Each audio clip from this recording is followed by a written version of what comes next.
We wanted to start by saying this episode is an episode that we talk about gun control, and it's something that we felt was really important to talk about. However, we recorded it a couple of weeks ago, and in light of the Charlie Kirk assassination and the school shooting in Colorado, this was a discussion that we had prior to those events. So we appreciate you taking a listen to this episode, but keeping that in mind. As this, unfortunately, seems to be the state of our country these days, it's really important, I think, to acknowledge each other's humanity.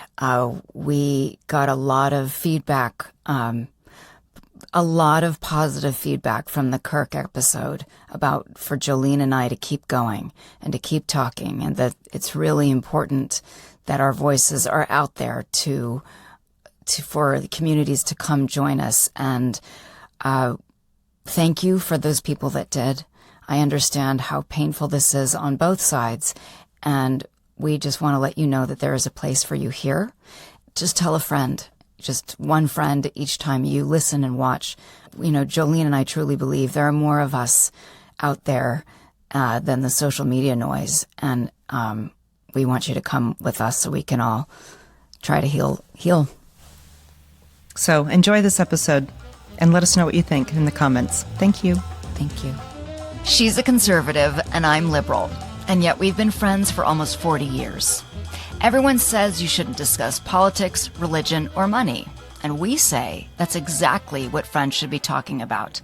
Join us as we tackle the conversations you're having in your head, but are too scared to say out loud.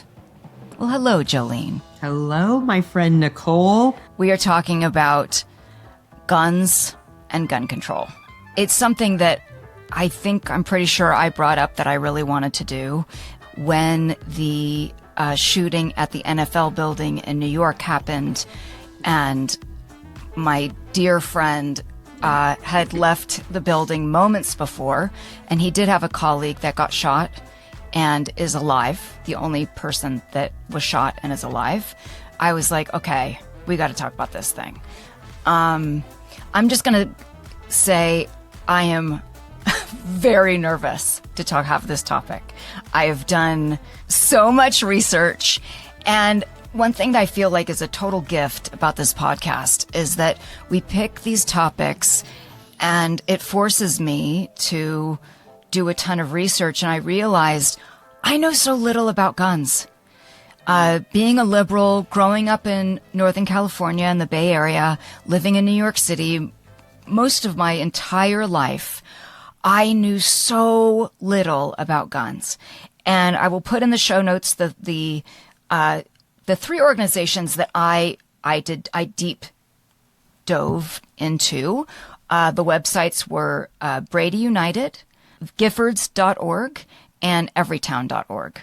And I really encourage everyone listening to the podcast that doesn't know about guns that it's really important to educate yourself, because I am just scared of them. That was my experience. Didn't want to be around them. I've never really seen one in person. Obviously have never shot one. The things that I've learned, I have a ton of course, facts and all of the things, but I learned about crime guns. I learned about straw purchases. I learned so much about that 86% of gun dealers are on the up and up.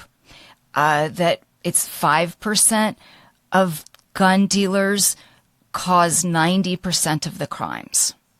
Like selling illegal guns, not including the trafficking and all of the other stuff. So this has been strangely a real gift for me to be able to come to this conversation with you and not say, and come in with some new knowledge.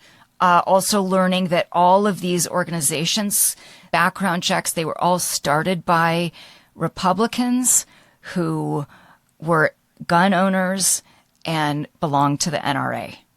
These were not like raging liberals, let's stop the guns. It started in this world, and then some of the loosening of the gun laws were also two major ones were GW, which kind of surprised me, honestly.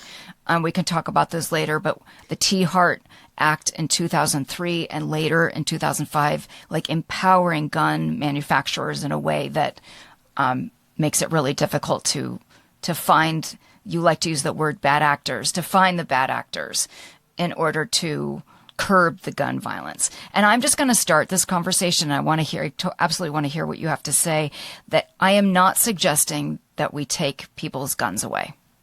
Great, because I was going to start with that too. I wanted to start with like where you are. So just to give some background on where I am with guns. Yes. Didn't grow up with guns. My parents didn't have guns in the house. My boyfriend in high school was a hunter. And so, I mean, I would go out and hunt with him. And so I've shot rifles. I don't even know the word to use, a rifle. Uh-huh.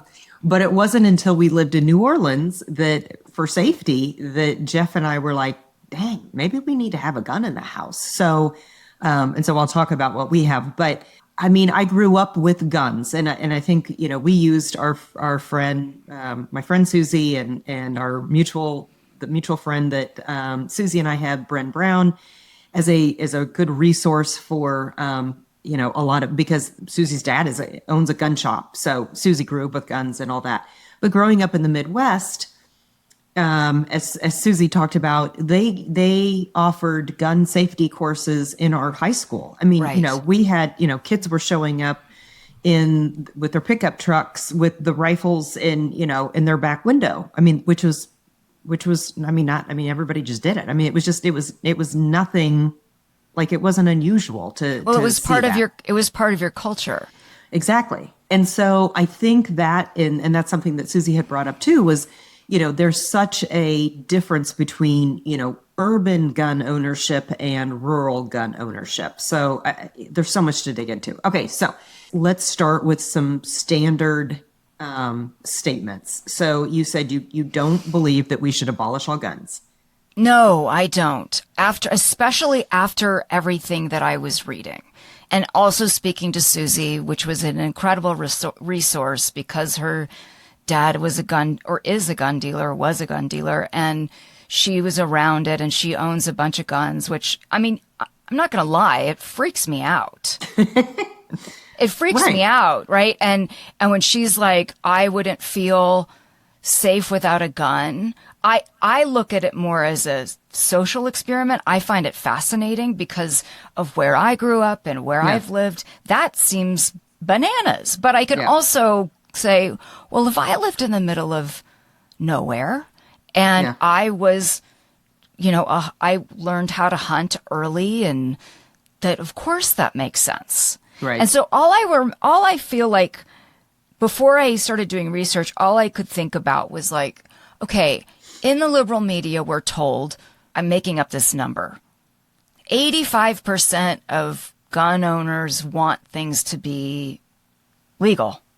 Like they believe in gun control, they believe in background checks. And I'm thinking, well, then why isn't this working? And it wasn't until I did the research did I start to understand why it's not working. Do you think there should be a universal background check? I don't exactly know what that term means, but would I like someone to have a background check? Yes, please. We all have to take a test to drive a car. And I get like in rural communities, I just remember there was a girl that had a ranch growing up, and like they learned how to drive when they were 13. They might not have gotten the license, but that was life on the ranch versus out in the world. So my feeling is like you have a license to drive and you get a license to own a gun, and that you take safety courses. I mean, I think that liberals wouldn't be so afraid of them if we were exposed to that as well. Okay, so, and I say universal background check because right now it's up to each state. There's not a federal mandate for universal background check. So if there were a federal law that was universal, that you had to adhere to certain, like you said, a background check then and doing some type of safety course and all Yes. that, you would be okay with that. I would be 1,000% okay with it because too. what you would? Yeah. Oh, yeah.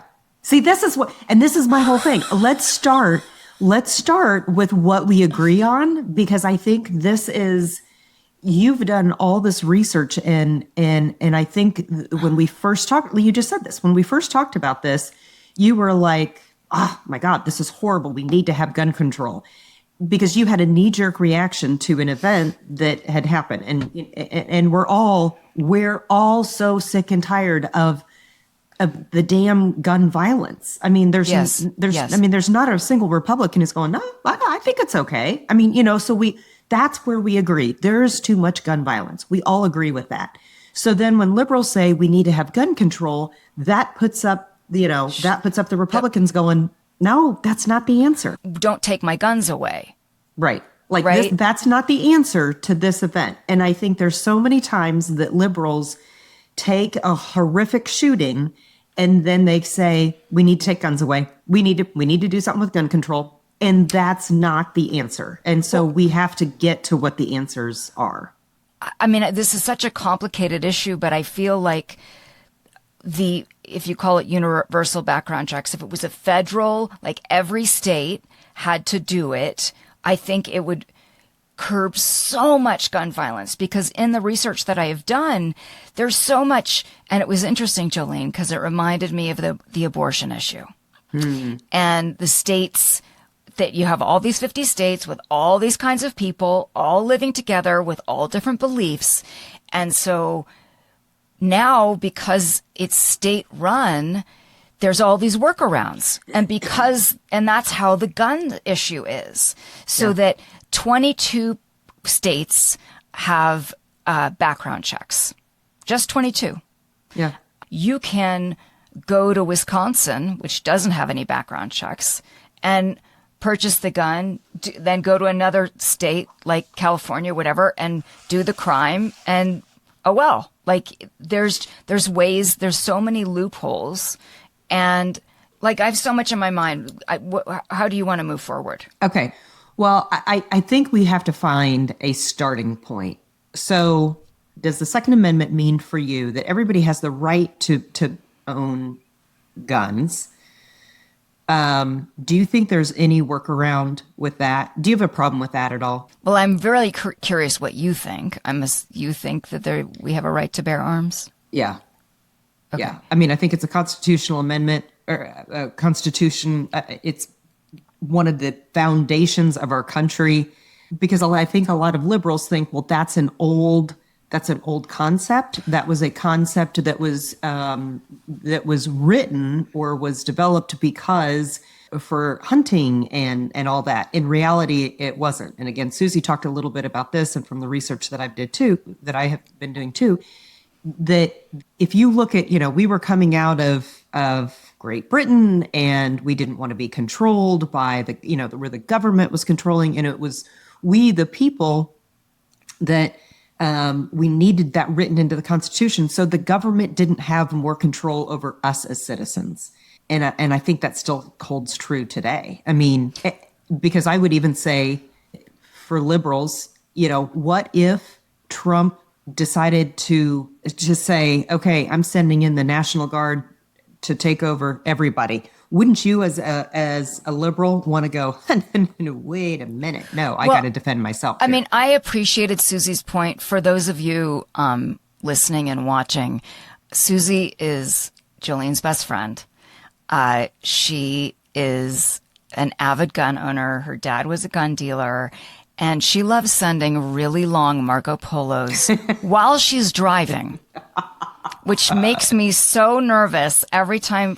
And she wants it. And so what ended up happening in the research, I was like, girl, I need to understand. I want to pick your brain about what your experience is. So she gave us a plethora of information. Right, Joe? Yeah, I mean, it was like totally. As she was driving. But to be fair, she's not looking at her phone while she's driving. Her phone is sitting in a stand, and so she's driving and talking. Thank God. So, and to answer your question, liberals, this liberal, and I'll speak for some of us, I think the Second Amendment, it's more about, okay, when it was written, most people had muskets. I think where liberals have a really hard time.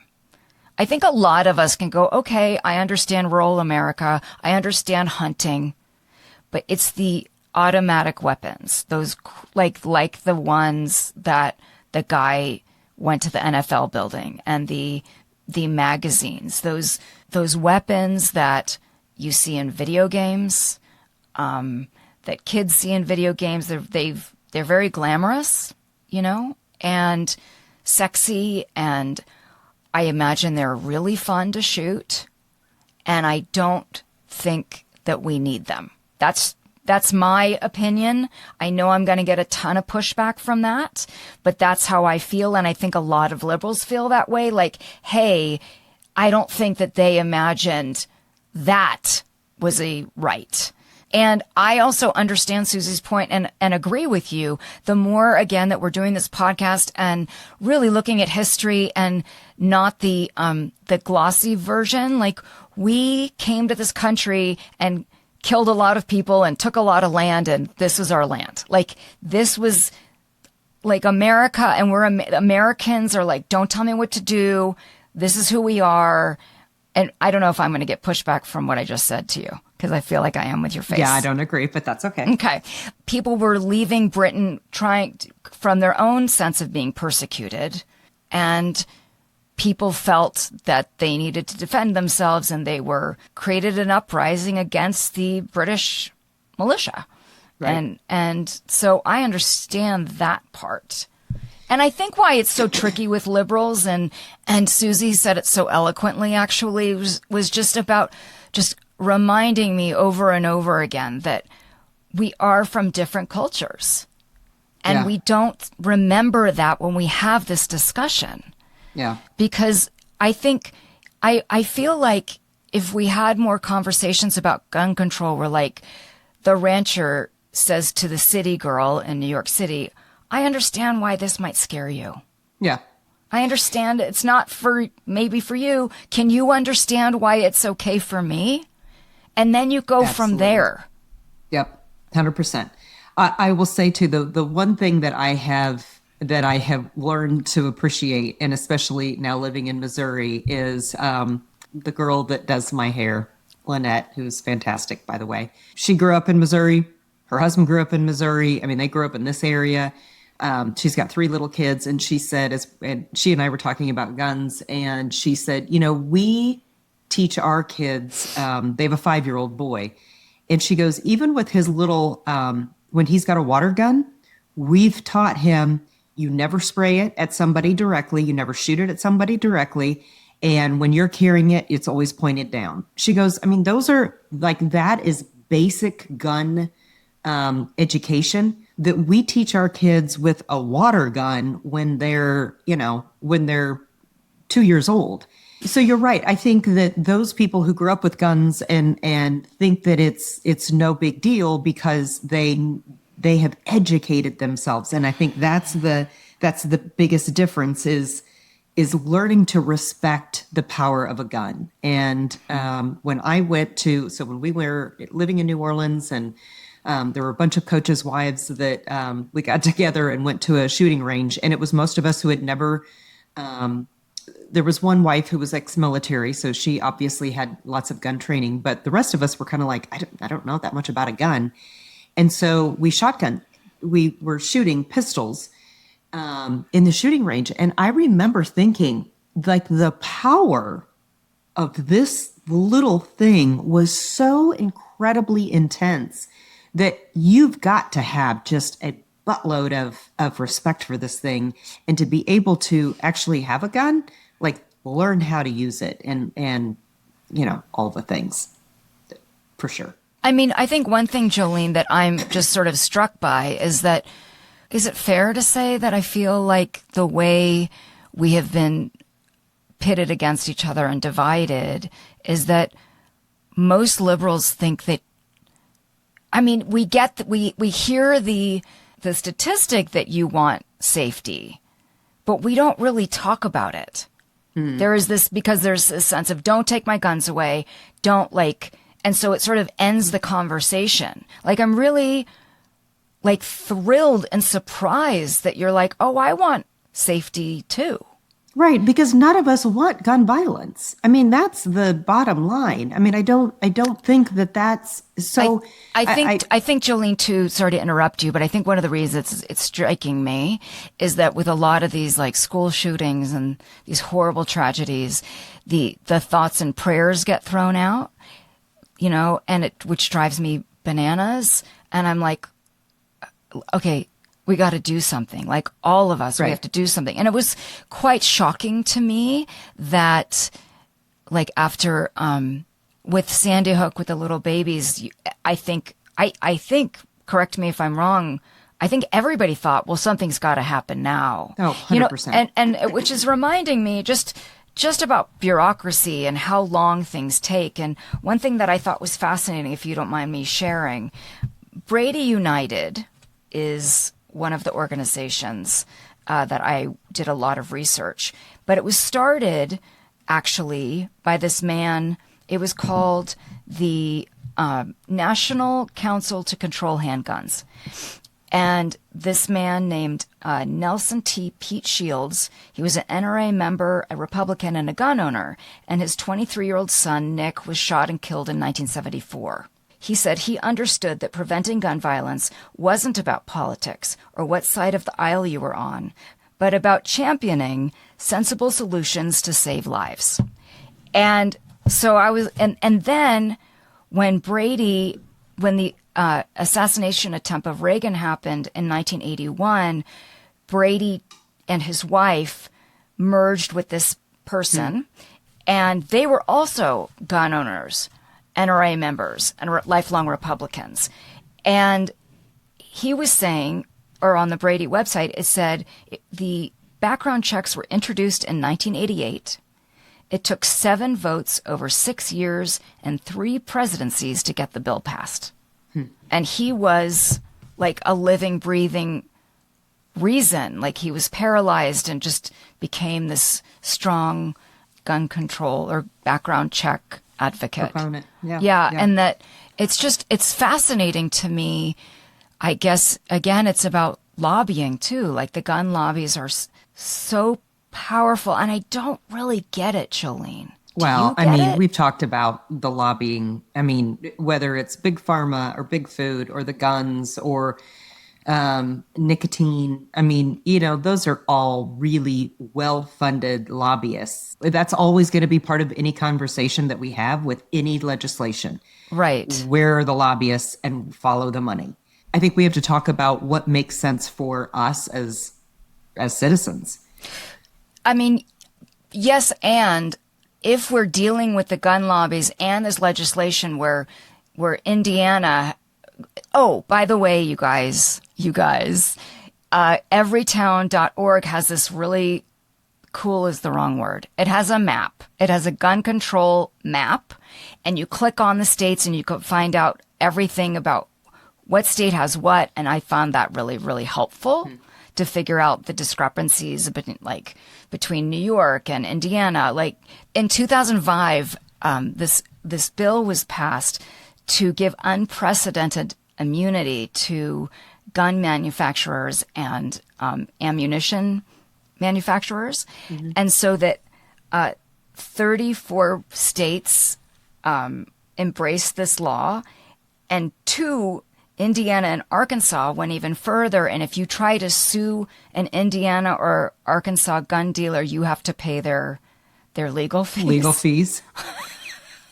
So I say all of this because, yes, we have to deal with it from you and me, but like, I'm super fascinated that you're interested in a federal law because there are traffickers, because there's all, like, how do we do this? How do we figure this out? Okay, because I think that's this really small portion of this conversation. I mean, I don't think having more gun laws is really the answer to anything. What do you think the answer is? So I think our biggest issue right now is prosecuting and utilizing the laws that are already in our books to prosecute the criminals who are committing crimes with guns.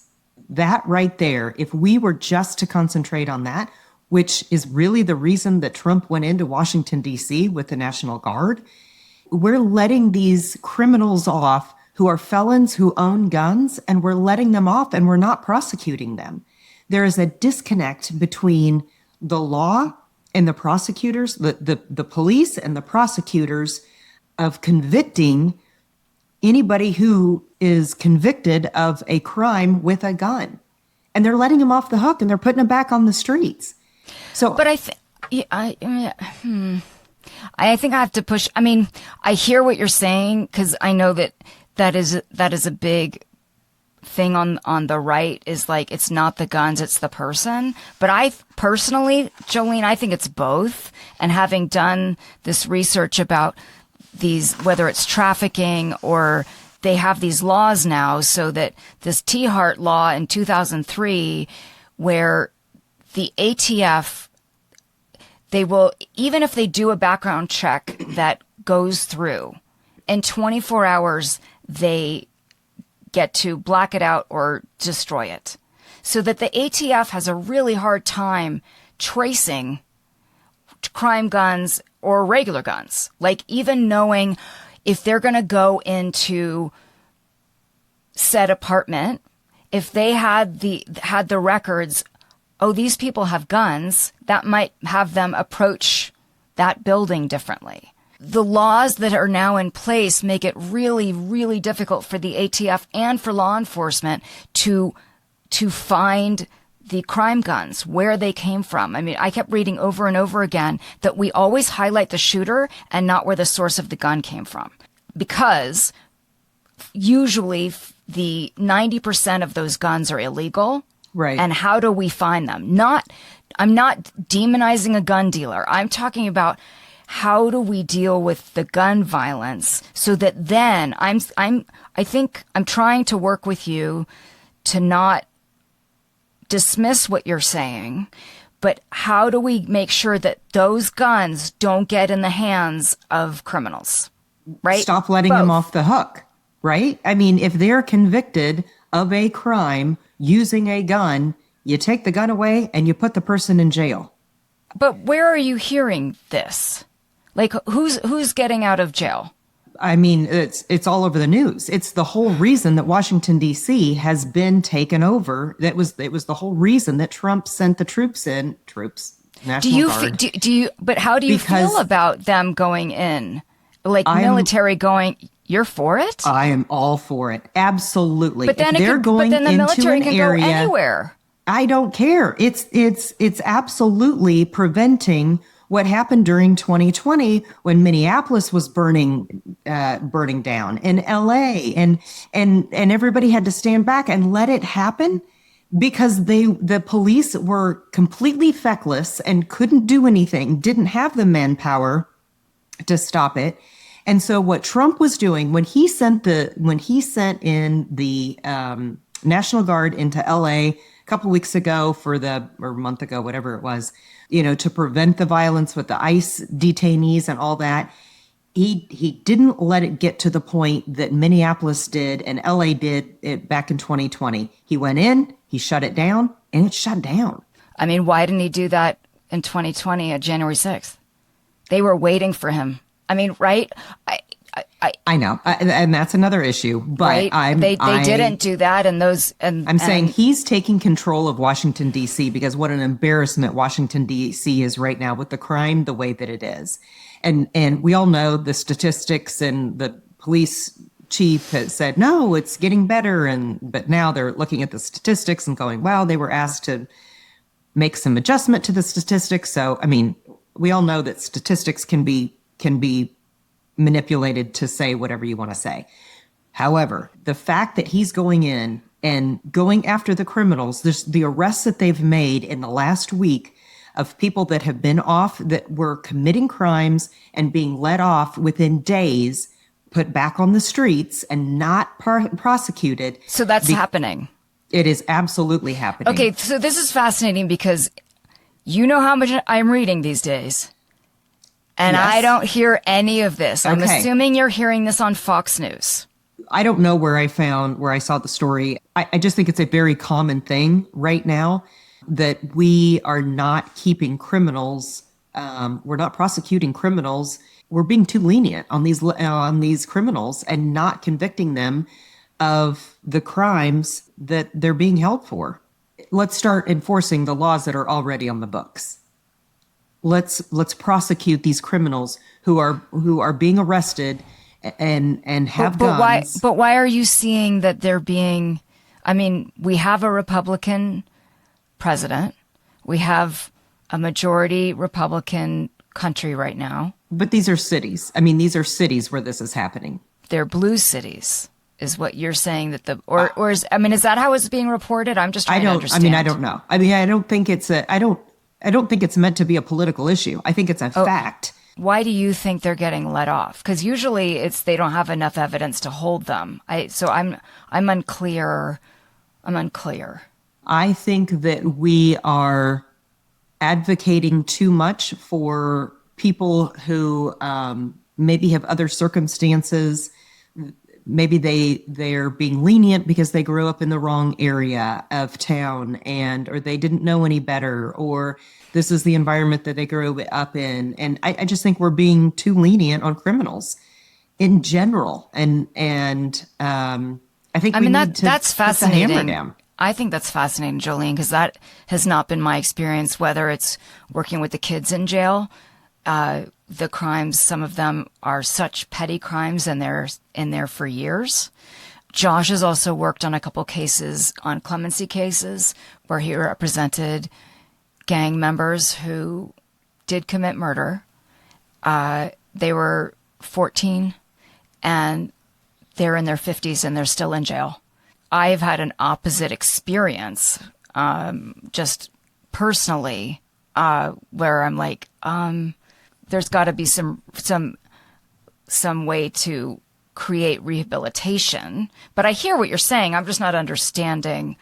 Well, I'm not saying that you're not right either. I'm not saying that, I know that there you're are, not. Yeah, situations that need to individual situations that you are aware of. I'm saying in general right now. Well, here this was from USA Facts, the website USA Facts. Or US Facts. US Facts.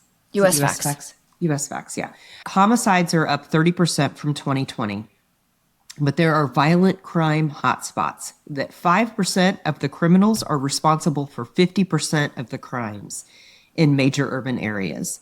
And it's usually drug dealers and felons with guns.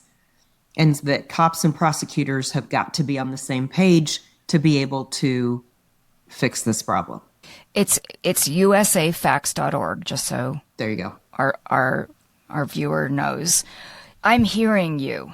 I really am. I know I'm throwing some facts at you. And this was from several sources. Brady United, Everytown, and Giffords. 125 Americans die by guns per day. 56% are by suicides. 40% are by homicides. 1.3% are police shootings, and 1.1% are unintentional.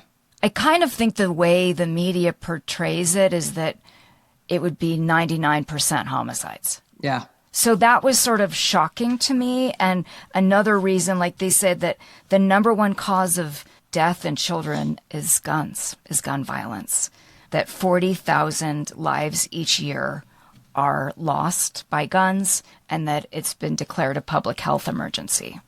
And that we have more gun dealers in America than McDonald's and Starbucks combined, it's just mind-blowing. And this is the other thing that I thought was interesting, that in 2023, like gun homicide jumped in 2020, which makes a whole lot of sense. Right. And jumped in 2020 and 2021, and it was the highest gun deaths on record those years. It's now gone down a little bit. But in 2023, suicides by gun reached a 40-year high. And the highest rates were men, white men, and American Indian and Alaskan Native men. Wow. I mean, it just is heartbreaking. 30% of the people who fail the background checks are rearrested within 5 years. Because they found a gun another way? Yeah. Well, okay. So we agree that you don't want to eliminate guns. I want background checks and I want licenses, if that's what you would call it. Like a driver's license. Safety courses. Okay. All right. If I'm going to be like wish list for my liberal brain, that's what I want. Okay. I would agree with you on both of those things. Or all three. That was easy. A license, gun safety courses, and background checks. Oh, okay. Okay, so then we agree then that most, and I would agree with you on all three of those things. So where's the pushback, do you think? I think that, number one, I don't think all liberals would agree with you. I mean, I think probably not. I think some of them don't want any guns. You have said from the very beginning, maybe from episode 1, that liberals are sort of idealistic and not realistic. And I agree that is not realistic and not ideal. I mean, come on, liberals. We have to work together. Do I want a gun? No. Do I want my friend to have a gun? No. Do I want my friend to be safe? Yes. Do I want to be safe? Yes. If you were to criminalize guns, only criminals would have guns, right? I mean, criminals are not going to go, oh, God, we can't have guns anymore? Okay, no, God. They're going to figure out a workaround, right? Right, which is exactly what people do. So that's why it's important that we were able to keep guns. So let's talk about mental health. I mean, because anybody who's doing any of these mass shootings, they're mentally ill. I mean, the guy who went into the building in New York. Of course. But I thought what was interesting is that we don't talk about where did he get that gun? Which I think he got it legally. Like there was nothing in his background, I think. And I don't know because I think all of these get mushed together for me. But I think he was able to obtain it legally. Maybe if I'm going to just like be the law for a second, like I would like the background checks to have a psychiatric test. Which I think there is. I mean, have you ever been diagnosed with? I think that's part of some of these. I mean, obviously, people can lie, right? I mean, like Hunter Biden. Oh my God, your obsession with Hunter Biden, it's true. Like I know Fox and all the things, but man, I mean, listen, I knew nothing about Hunter Biden, honestly, until we started this podcast. Like literally nothing. And now you bring him up, I don't know, every 4th episode. And I did watch that banana crazy interview. God, you did? I didn't watch all 3.5 hours. I watched 20 minutes and I was like. And it was enough for you, wasn't it? Yeah. Oh. Yeah. It's sad. It's sad. It's sad. Right. He's not okay. Okay, but again, like that's an example. He passed a background check and he lied on it. Yeah. Oh yeah. That was the whole reason he got arrested that he sorry, liberals, I'm letting you all down right now. So then we have to deal with the mental health part of this and stop saying it's these guns that are killing people because it's not wackadoodle people it's the wackadoodle people that are killing people with guns. It's not me and my hairdresser. But how do we do that, Jolene? I don't think like liberals have to get on board with mental health. We all have to get on board with mental. There's clearly, we all talk about it, that there's a mental health crisis. Like freaking RFK, dude.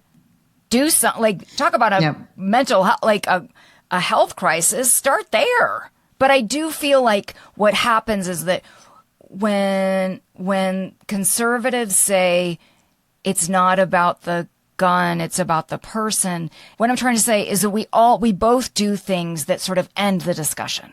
Because when you say that, then we just go, well, okay. Yeah. And then nothing happens. So you and me, if we were running the government, if we were like co-presidents, how do we tackle this? Because what I think when it comes to guns, it goes back to the Americans, like, don't tell me what to do. This is my right. I'm not taking a big old test. I want my gun.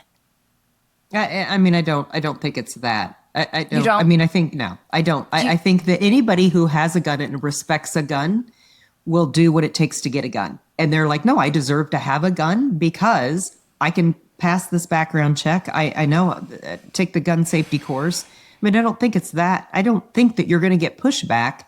I mean, if there are reasonable requests, you're not going to get pushback from people. Like you said, it's like getting a car, driver's license for your car. Right. And I do think that maybe I'm not encouraging liberals to get a gun, but it is really powerful to educate yourself. It's really important to sort of meet people where they are and understand why they feel the way they do. This was exactly what We've Got to Talk is about. And I think about, in doing the research for this, I'm like, maybe I will go to a shooting range. Maybe I will learn what this thing is, so I'm not so scared. You're facing your fear, and it makes truly kind of no sense why I would know about guns. Yeah, My family didn't have guns. Yep. I grew up in the city. I didn't. And facing your fear and being responsible can help you then make the decision even more. I really am not comfortable with guns, but just please be safe. It might sound Pollyannic, but I really think if we had a federal law, like, I hate saying that because I think conservatives freak out when it's like, don't give me a federal law. But how do we get safer? How do we stop? I think you make it so it's not so scary. So you're right. I think we talk about guns in a way that is real. I think Susie brought up a really good point, and then I think that Bren probably talked about this. And then I've heard Katie Pavlich is a reporter, is a commentator. And she says, oh, no, you know who it was? Wait, I wrote this down. It was Lieutenant Governor of Virginia, and her name is Winsome Sears, and she went on with Bill Maher. And she talked about the fastest growing segment of gun owners are Black women. And she's a Black woman. Okay. And that guns, this is what she said, and this is then what Bill Maher then reiterated, that guns are a leveler, that men are physically stronger than women. And if for the women libbers who want equality for women, they should be for women having gun ownership because it is the equalizer. If you know how to use it. And that was the big point, was if you don't want to be a victim, learn to carry a gun and know how to use it. I mean, that right there should be a great lesson for women. What do you think of that? I understand the point. I think that also women can have the right to not carry it because they don't want to. Like, if it doesn't make you... Oh, 100%. Right. Yeah. Like, I think when I said that I would face my fears and maybe educate myself in that way, it's more to respect it even more, to understand it even more. I totally understand what Bren or Susie, I'm not sure who, I guess it was Bren, had said about, like, leveling the playing field. You know, it's interesting because Susie had said she can't imagine life without one, and I can't imagine life with one. Yeah. But I respect that for her. Yeah. And I think she respects that for me. And I just think that that's part of the issue in our country when we are this huge nation with different beliefs and different backgrounds and different histories and different cultures and all the things.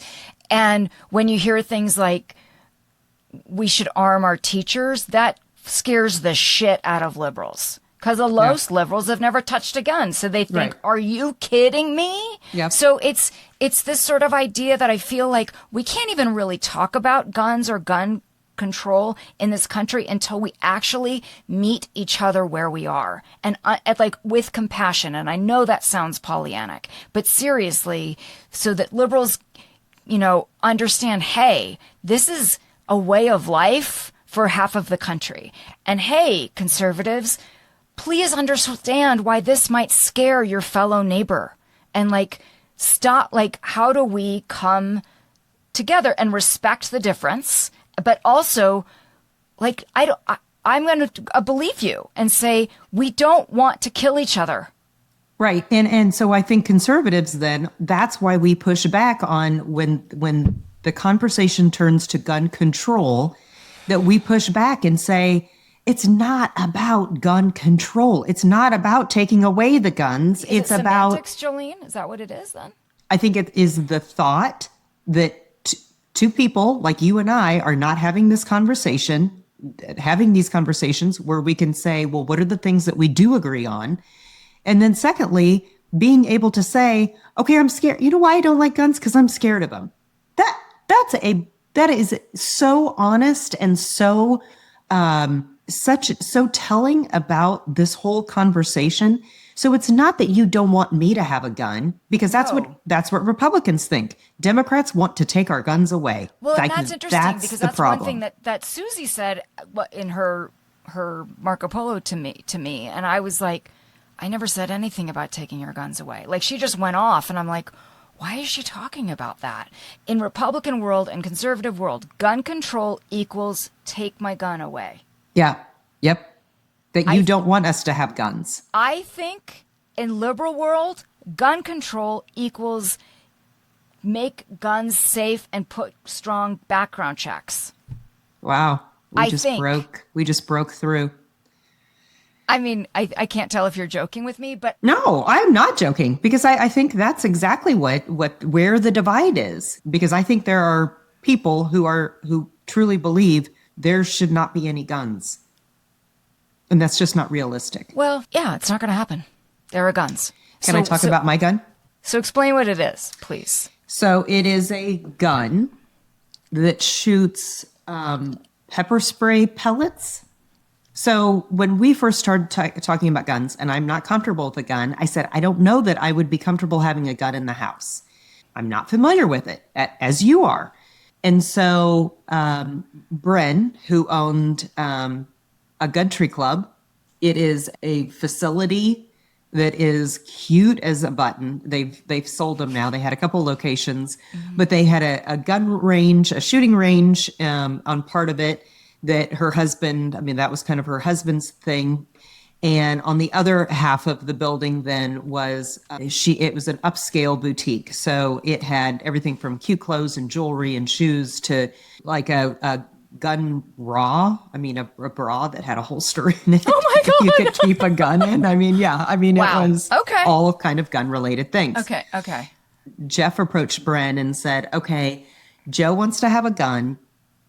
What would be the best way to start her on a gun? And Bren said, honestly, I think if you went with a pellet gun, because it's going to give her that protection, that feeling of protection, because it will protect you. But it doesn't require the expertise that it takes to have a gun and to know how to shoot a gun and all that. Did you do training for this gun? Mm-hmm. You did. You treated it like a regular gun. Yeah. Yes. So watched videos and then did some practice shooting on it. And now I probably need to, because I haven't done it for a while. And so it's probably one of those things you should probably do every 6 months just to but you can't, make it feel comfortable. You can't kill someone with it. You can't. I don't think you can kill somebody. I mean, I think that's maybe what there's Susie a scenario. said. Yeah, maybe there's a scenario if you got him right in the eye. I mean, I don't know. It's intended to shoot that you can shoot a large target, which is also something for a beginner. Having a gun or having a device, a firearm that has a big target, so that you have room for error. Because the worst thing to do is if somebody's coming at you and you miss. Yeah, you pissed them off, right? So it provides you with some room for error, but upon impact, it then releases a pepper spray, so then they can't see. And so it's basically a mechanism to buy you time. And so whether that means time for the law enforcement to get to your house, or time for you to run away, or time for you to get a real gun, or whatever, it is a mechanism to allow you to defend yourself, that you're not completely defenseless. Have you actually used it? Not to protect myself. Thank God. Yeah. But I don't want a gun. And that's okay. Right. I Yeah, I'm not comfortable. I don't want it in the house. I don't. Yeah. Okay. And hopefully I'm going to be okay for my life and my people are okay, and maybe it's naive, maybe it's not. And honestly, Jolene, when I heard that you had that, I was relieved. That I didn't have a real gun? Yeah. Did you know, or did you find in your research that there are more deaths per year via knife, via stabbings than there are from guns? No. 4 times as much. Yuck. Right? So, I mean, and we're not talking about knife control. Did you also see that the guy, this was Where did you get that research that it's USA Facts. USA Facts. okay? Okay, wait. There was also the Walmart incident in Michigan. Oh yeah. Maybe last week, Yeah. 2 weeks ago. No, it was a while ago. Where the guy was stabbing people in the Walmart.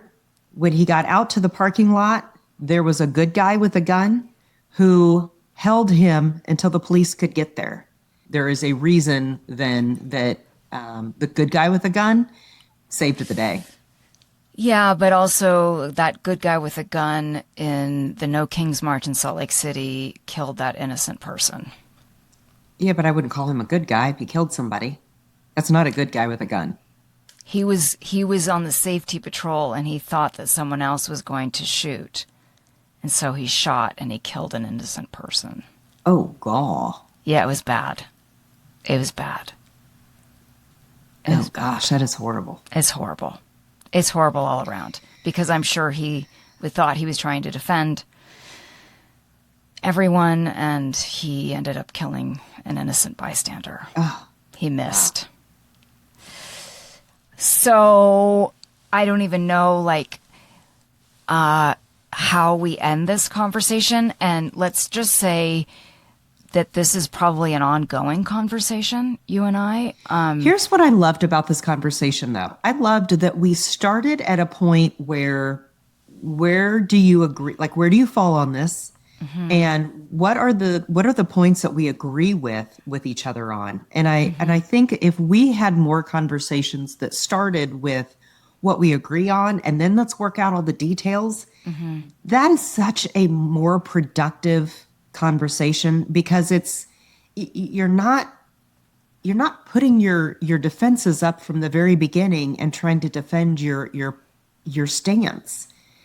And man, that's a really that's a really productive way to have a conversation with somebody from the other side. Yes, and I think that's how it used to be in the olden times that Republicans and Democrats would get together and okay, where can we come together and work from there? Because otherwise we're never going to come together. Yeah. About anything, right? I have 2 good for the souls. One is serious and one is funny. And it's an episode of The Daily.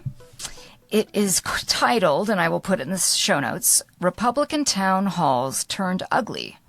One congressman kept doing them anyway. And he is a congressperson from Nebraska named Mike Flood. And I really enjoyed the interview and his approach to governing. He would admit when he did something wrong.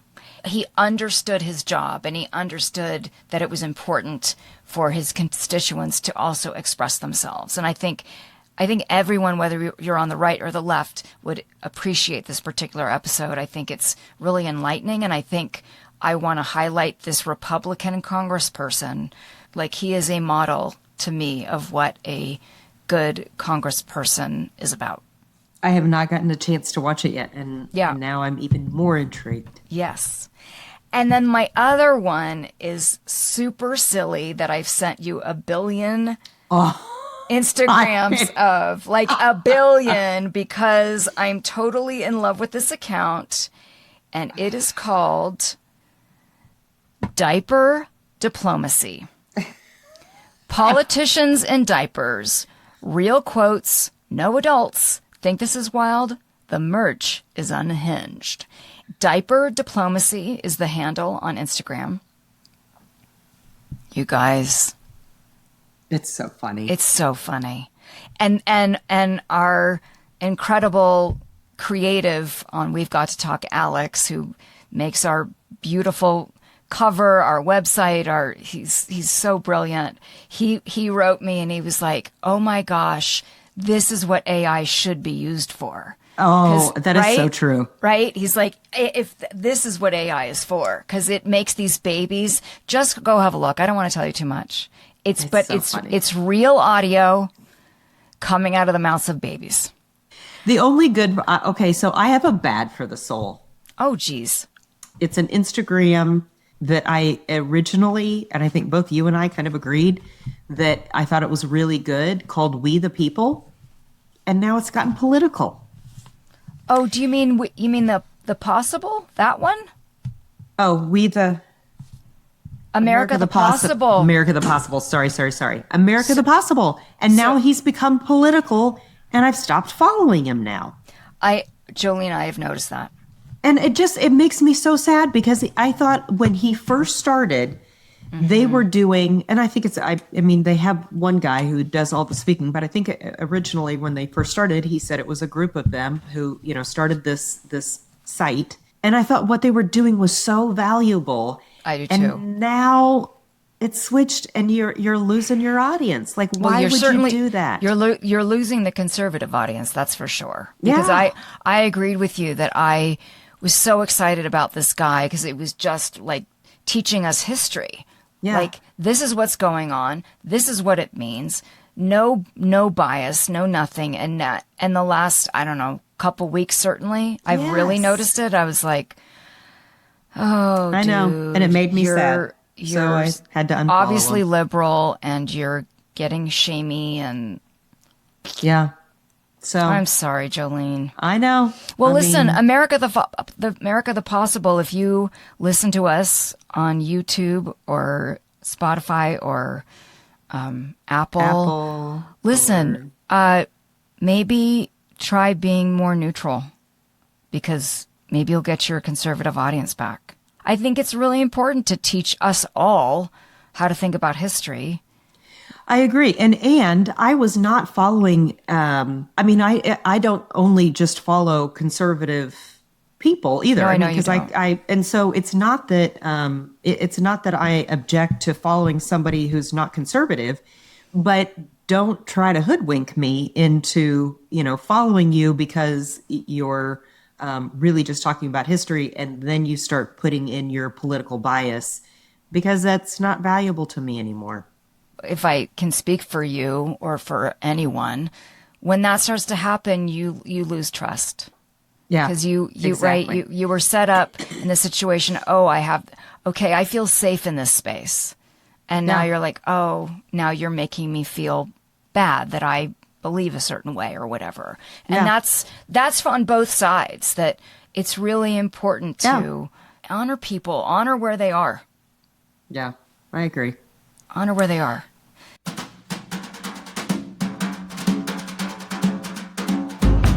Okay. Do you have a give would me you rather? Yes. Give me yours first. Okay. I picked one that was as ungun as possible because I thought this is going to be such a heavy topic that I got to lighten this shit up. So, are you ready? Yes.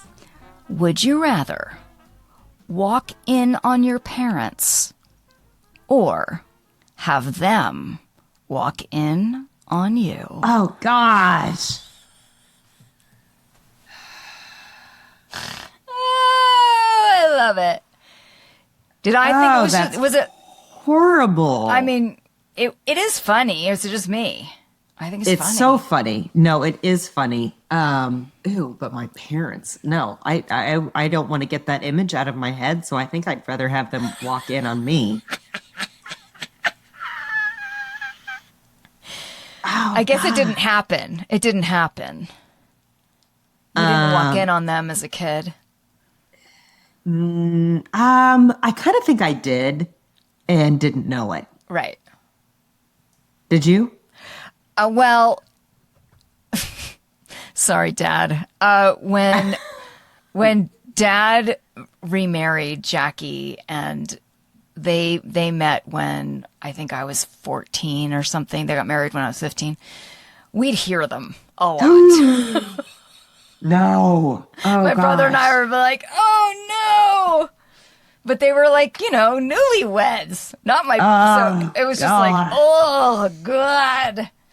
Oh, that's horrible. Honestly, it was funny. It was funny and horrible. It is now. I didn't see it. I thankfully didn't see anything. But it was just like, oh my God, here we go. I'm not sure that's a sound you ever get out of your head. Anyway. Okay. Well, unlike you, I decided to go with a gun one. Oh, Jesus. And so mine is, would you rather be in a classroom Oh, come on. when there's an active shooter with a teacher who's got a gun in her desk, or one who does not? Oh, come on. I know.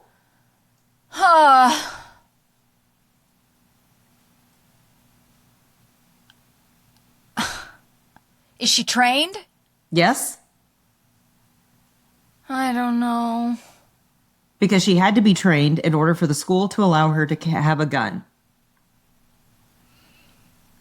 I have no idea how to answer this because it just makes me sick. I know. It makes me sick. But it's also true, right? Ugh. I feel, and honestly, you've set me up because I can't answer this right. I know. I'm going to piss off my liberals. I'm going to piss off my conservatives. I'm going to piss everybody off. And I really am just sort of paralyzed because the actor in me is put myself in that fucking classroom and I'm terrified right now. I don't want her to have a gun. I feel like more guns is not a good idea. But I'm not taking your guns away, y'all. I just want everyone safe. I don't want any more school shootings. I don't want any more school shootings. Isn't it horrifying, Jolene? It's horrifying. It's not even. Do you remember? Can you believe that it even exists? That's the thing. Do you know what occurred to me the other day? Do you remember when we were young? Like we were. I need to look it up because I don't remember. Remember when the Tylenol scare happened? Do you remember that when someone tainted Tylenol? And do you remember that at all? God, I remember it because it was the first. Dying? Kids didn't die. I don't think. I need to look it up now. But it was the first time, and maybe I was in 3rd or 4th grade, maybe. It was the first time that I ever remembered having a memory of that someone would do something so evil for no reason. Like that was that, like I remember going, no, why would somebody poison Tylenol, something that we all take? Like that, you couldn't even fathom. Like that was such a huge concept to even try to wrap your brain around. Yeah. And I think about that compared to the things that we're and that our kids are dealing with now, the reality of the world that we're in now, and you think, holy cow, what a thing to have to grasp. Yeah. I mean, the fact that, like, we had earthquake drills, not shooting drills. Mm-hmm. It's just, I mean, I do remember, and I was thinking when we were doing the research for this, that I had to look it up. There was a Time magazine article, and I don't know if you remember this, but Time did it was called Death by Gun, and it was July 17th, 1989, and they had a photograph of a young woman on the cover, and they did a 28-page portfolio, and it was 464 people had died that week. And they showed all their faces and their little bios. And I was 19 years old. I remember sitting in my room back from college and just, I crying and like feeling this feeling that I needed to see everyone. And it was just like this feeling of like, this happens? Yeah. How does this happen? And school shootings hadn't even been thought of. Been a thing, yeah. And the fact that these little kids, Yeah. Yeah, it's, I want us to come together, Jolene. That's what I want. That's what I want. we all do. I agree. Okay. Okay, on you. that note, thank you for having this really challenging and honest conversation. I appreciate it. Well, thank you for coming at it with an open heart and an open mind, because I think that's where we all have to start. And I think we did it today. I think we did too. I think we did too. And thank you for watching on YouTube and listening on Spotify and Apple. And if you're digging this conversation and think it would be helpful to send it to friends, please share. We are growing this community every day. People have been sharing their comments on YouTube and writing us on our website and Instagram, and we will write you back, and we will come at it with openness and kindness. And we just want to create a safe space where we can talk about all of these hard things, and sometimes we'll have fun episodes too. But I think it's really important for us to start figuring out how to come together with each other. Amen, sister. Amen, girl.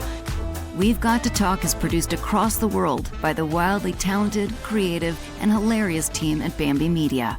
Our theme song is Jump Jive Swing by Space Train Unlimited. Thank you so much for listening, and join us every week for another episode of We've Got to Talk.